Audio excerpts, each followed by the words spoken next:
my channel. I'd like to welcome all my new subscribers who have helped me to attain 600 subscribers just recently, and to all of you for helping me reach 50,000 views. It's much appreciated. I really appreciate the time you take to view my videos. If you missed the last one, the DRO fit up, there's a link up there now, you can go watch it. And if you watch the part 2 of the Vise build, I mentioned in there that I broke my little aluminium vise and that I would try and cast one up and make a new version of it. So that's what we're going to do in this video, so follow me along and see how I do. Well viewers, if you saw my last lost foam casting videos when I was making parts for the mill, you'd have seen the dramas I had with this lightweight rubbish. Then I found this much more solid, heavier weight foam, which gives me a much better product when I cast. But last week I had to buy a new fridge for the Thai kitchen, and over here we have two kitchens. I've got a European kitchen which would be like any other kitchen you'd have at home, and the Thai kitchen where you can shut the door and keep all the stinking smells out. My wife is Isan, so she's northern Thai and things just stink. So I needed a new fridge for her kitchen because it had shit itself. We bought it about 13 or 14 years ago. Finally threw in the towel. But anyway, when the guy had unpacked it and left, I spotted this stuff, and immediately I started going, I see Aluminium Vice components. This for in here, although it's a little big, might have to carve it down a little bit. And this for the base in there, like that. And it's just a little bit thicker than the Vise is, which gives me room to mill it down a bit, and even maybe leave it just a little thicker. Although this hole in the centre is a bit bigger. Now this foam, I think, is somewhere between this rubbish and this good solid stuff. So it should come out alright, and any crappy finish I get on it, I could probably mill off it anyway. So I'm going to have a crack at using some of this stuff to make this Vise out of it. I also just recently found this styrofoam glue. I haven't tried it yet, so I don't know what it'll be like. But anyway, it's made exclusively for gluing this stuff, so we'll see how that goes. I don't know what old mate's on today, but it must be pretty strong stuff. Well viewers, I've had to come inside to get away from that hideous bloody noise that's going on across the road. This is where I'm at so far. This glue, I didn't read the label because it was covered with a Thai label, and I scratched it off before and found out that this stuff's like contact cement. You've got to put it on both surfaces and allow it to dry for a little while. But that's where I'm at. I've discovered a really good way of cleaning these surfaces up on these reasonably good quality foams, and so you get a really smooth surface, and that's on my belt sander. The belt's actually getting a bit worn out, so you got to, luckily my belt sander's speed adjustable, so I just turn the speed way down low so you're not burning the hell out of it, and then you can sand it to a really smooth finish.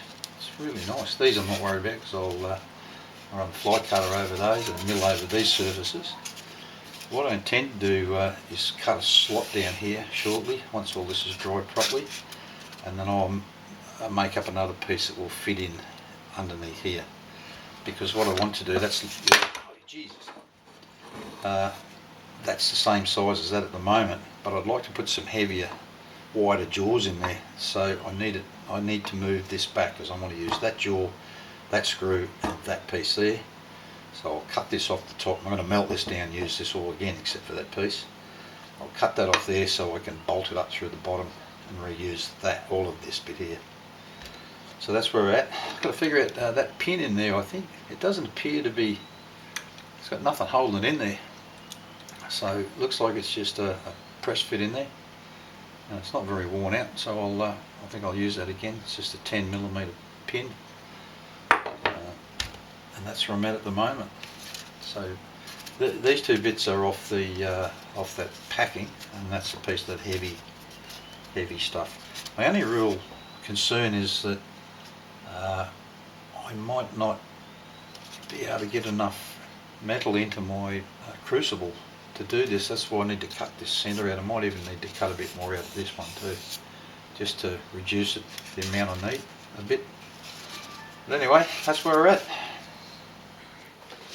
Well viewers, there it is. A bit rough as guts. These little black lines, they appear when I'm sanding it on the belt sander. I don't really know. It's like you're digging out a wooden splinter, but I only assume it's bits of melted foam. But anyway, this will be the sprue. That's a bit of that really soft rubbish. I've only made it short and I hope it doesn't come back to bite me. Theory with this, and I've cut these out on the basis of the less metal needs to go into this, the more chance I've got of filling the damn thing up. Now the reason I'm going to come in from this end is I'm hoping it'll make it all the way to the bottom, and then if it runs out of molten metal as it comes up here and end it with a shitty end on it, I can cut that off and then mill it flat and then bolt a piece on the end to replace the bit that didn't cast up properly. So that's the thought on it. So but anyway, these holes in here, I have this, it measures 8mm, but I think it was a 5/16 wad punch. And I just put it in the cordless drill and sharpened the end up, and as you can see it's a little jagged, so that it was quite sharp. And then I just set the old vise over it this way like that, and then just twisted them very carefully down through the foam. Just put it in there using this as a guide, and then just twisted it until I got to the bottom, sitting on the bench, so that when it got to the bench it would cut right through it. So I did that in each of those, each corner, and then I cut them out very carefully with just a small snap blade. So anyway, that's it, ready for casting, and I hope it comes out okay. If this fails, it might delay this video a couple of weeks because I'll have to go and order a bigger crucible, but I'm hoping we get this in one go. Even if I run out of material about there, I don't care, so long as I get this cast up. Like I said, even if it runs out about halfway through there, I won't care. Anyway, that's it. So the next time you'll see this will be when I pull it out of the sand, and hopefully it'll look like a proper casting.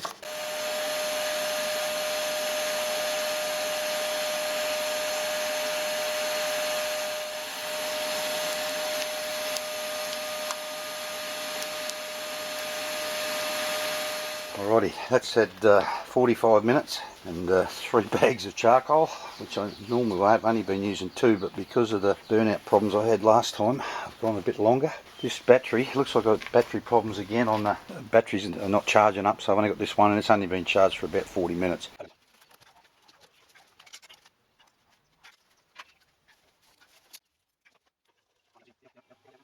Alright, I'll leave that for a while and come back to it. Well, here I am, back at one of those moments I seem to be having a lot of in recent times. That being the moment of truth. The storm rolling in here and I want to get this out of there. It's not quite 20 minutes since I poured it, but it should have cooled down enough. I don't want to be out here in the pouring rain trying to do it. I'll get on with that. Really hoping this went well. Oh! It looks like it did. It's looking good. Oh, look at that. Beautiful. Absolutely beautiful. Give it a quench. There it goes. Oh, what is that? How did that get there? That might just chip off the end. You can see that that nice finish I got on here. Is that still hot? No, it's not too bad. That's come out perfect. Absolutely beautiful. Now then the water pump started. Alright. Well viewers, as I suspected, this piece broke off there reasonably easily. Just with a through-tang screwdriver in there and just hit it with a hammer and it broke off. There's a bolt just there which suggests it comes all the way down here.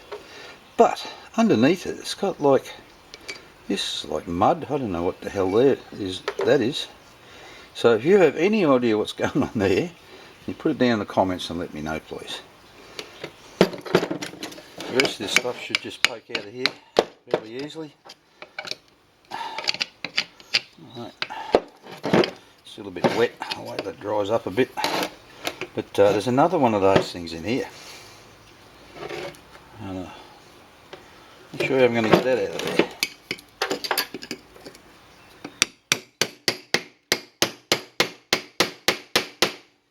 That one doesn't seem to want to break off. Might have to machine that one off. But all in all, I'm actually fairly happy with this. There were a lot of areas where I had to patch it in here when I cut this piece that I had to fit into there. It was too narrow and I had to put some filler in this area here, but that's come up pretty good. And everything else is kind of a-okay. You can see here where I had to, I stuffed up, I still had the hot wire going, and I was working on the table on the hot wire, and I just pushed it over without thinking about it. Next thing I looked over and there's a hot wire burning its way through here. So I had to patch a little hole in there. And I also had to add a piece in here, and you can see another one just there, where the piece of foam I used came around and it curved around there like that, so I had to fill it in. But outside of that, it looks pretty good. I'm really happy with it. And I'm so glad that we got all the way up to here with the pour. I was pretty sure I would when this kept pouring. This is a mess in here, all that burnt plastic and rubbish in there.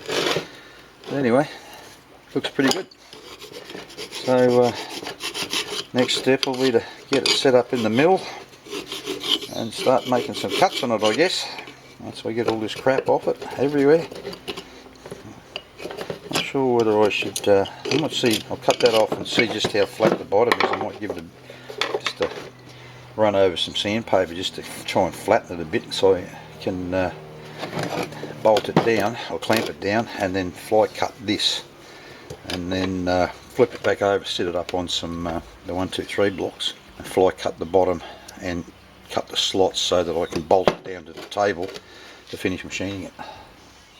Alrighty, so the first surface I want to clean up is this one, and I was getting this horrible chattery finish on the first couple of passes, and then I discovered that I hadn't tightened up the drawbar bolt tight enough. So we'll have another run now and see how we go.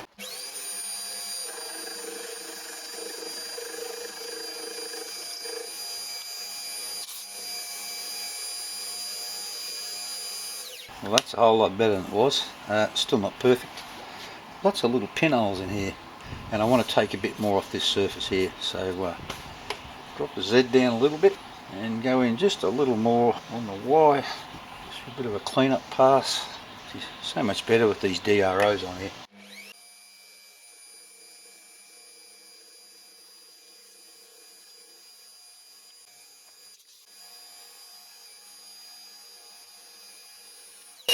Oh well, looks like I'm going down the road to get some more of this. I'll run out. Alright, I'll go down the road and get some of that. Alrighty, been there and got some more WD-40, or a substitute for it. I took another couple of passes across there. Look at a glorious finish on that. So I'm just going to make a pass across the top of this and level that off.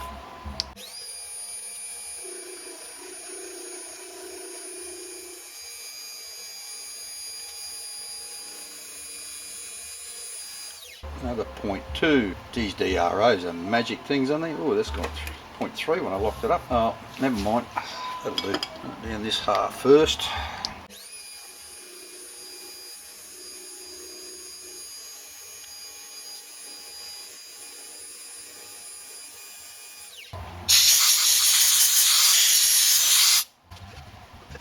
Alright, I think I can live with that.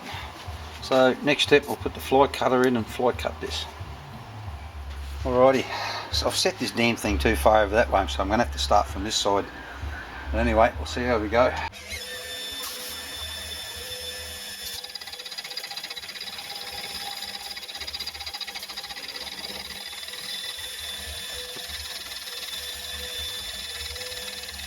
Well, that first pass went pretty well. Reasonably happy with that. There's lots of little pinholes in this. Anyway, we'll drop it down a bit more and go again.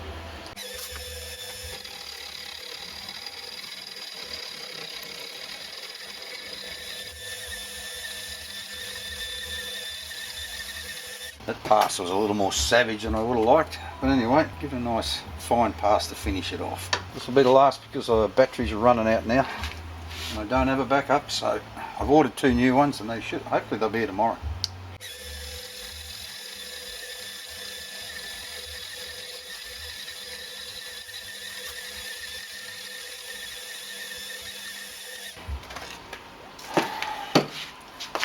I haven't ended up with quite as nice a finish as I would have liked, but that's pretty good compared to some of that rubbish I was getting in the steel vise. That's not bad at all. A few pinholes and things in around here, but I'll have to live with them. A few up in there. Alright, that's it. The battery's just about done, so I'll charge her up and get back into it again tomorrow. If you've been enjoying this video, I'd really appreciate it if you'd give it a great big thumbs up and smash that like button. It kind of helps me. I've done absolutely nothing today because well, it's 1:30 in the afternoon. The sun's only just come out after a night of what seemed like never-ending storms. We had 3 or 4 of them on the trot. It's been raining most of the day, but the sun's finally come out. But I went to a party last night, and a birthday party, and spent the rest of the night sitting on the toilet, so I really do feel like crap and I don't feel like doing anything. So tomorrow what I'm going to do is get my big 5/8 mill with that weird grind on it, because it has a bit of a radius on it, and mill this section here and here. But before I do that, I will run a mill around the inside of this, clean that up, and then change the clamping from out here to in here, so that I can take these off, probably just one at a time, clamp it here and on one side and mill those bits. Alrighty, this morning is not much better than it was yesterday morning, but at least it stopped raining. We had a huge storm here last night that flooded everything in town and wet everything around here. I had my new steel vise sitting out towards the end of the bench over here, which is the most exposed part, with a very oily rag sitting over it. Even that's soaking wet. Water went right through that. Unbelievable. Anyway, I've had a little bit of a change of mind about what I'm going to do here, or what I'm going to use to do it. I was going to use this thing, which is that second-hand one with a weird cut, which has a bit of a radius on the corners here, because I've left this wider here so I could mill it off, and I want to leave a little radius down onto where it clamps to make it just that little bit stronger. But I picked this thing up a week ago from the guy up north that I get these second-hand things from, the one I got this from, and it's Italian made, not Chinese, roughing cutter. At least I think that's what it's not called, a roughing cutter on here. It's called a router bit. So I don't really know. But anyway, it's solid carbide, and it was only 400 baht. I've been looking to buy one off Lazada, and they're all Chinese, and they started at a bit over 800 baht for a 12 mil one. This is half inch here, 7/16 and half inch, so, and it's quite long, so it won't quite reach down in the bottom of that, but at least I'll use it to rough the worst of it off, and then finish it with this one. But I'm just waiting for the guy next door to go to work before I start making any noise. So I'll get all this set up while I wait for him to go, and then we'll get into it. Alrighty, so the guy next door's left for work. Those 2 new batteries arrived late this afternoon, so we shouldn't have any more battery problems. I've got this thing set here now, and I've got to admit, this is the first time I've ever used a roughing cutter, and damn thing's too far back that way, but I should cover it, even though it's sitting over the top of it a little. So let's get going.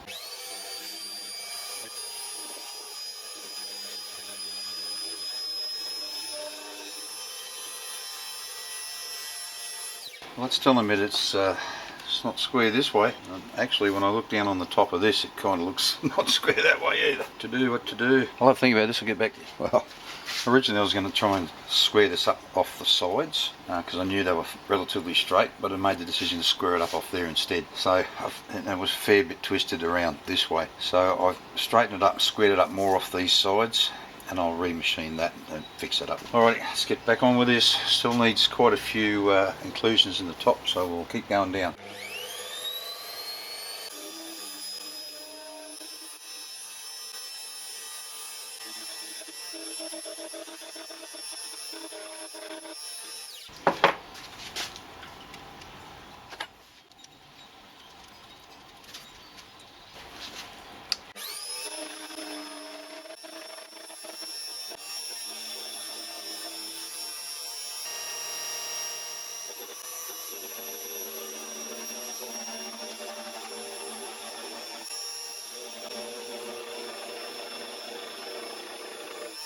Not enough travel.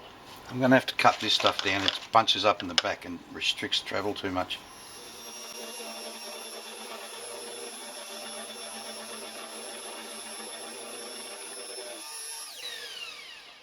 Alrighty, so I don't want to go much further with that, so I'll get that. I'll go over and do the other side, and I'll come back and we'll put that 5/8 one with the funny end on it. But before I do that, I'm going to cut that damn guard down a bit because it's a hassle. It just bunches up and creates all sorts of problems. Well, this has taken a bit too long, and there's still a lot to do yet. So I think I'll wrap this up for this part. Make sure you come back for part 2. Thanks for watching, and bye-bye.